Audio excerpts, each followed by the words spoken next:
قبل مشاهدة الفيديو لا تنسوا الاشتراك في القناة وتفعيل خاصية الجرس، وشكرا لكم. أزمة غذائية جديدة تشهدها الجزائر بعد أن اختفت عديد المواد الغذائية التي يستهلكها الجزائريون بكثرة، وفي مقدمتها السكر والحليب والأرز والبن والزيت. وغابت عديد المواد الاستهلاكية من رفوف المحلات والفضاءات التجارية بالجزائر، وخاصة في العاصمة، حيث وجد المواطنون صعوبات كبيرة في الحصول على كميات صغيرة ومحدودة، وخاصة من السكر.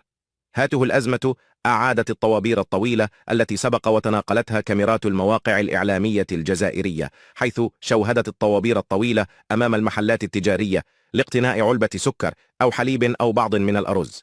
ويعود سبب الأزمة الغذائية التي تشهدها الجزائر لغياب الإنتاج الكافي لهاته المواد، مما يدفع السلطات لاستيراد أغلب احتياجات الجزائريين من الخارج، غير أن تأخر خطوط التموين والتخبط الذي تشهده عملية الاستيراد أدى لنقص حاد لعدد من المواد الاستهلاكية في الأسواق الجزائر.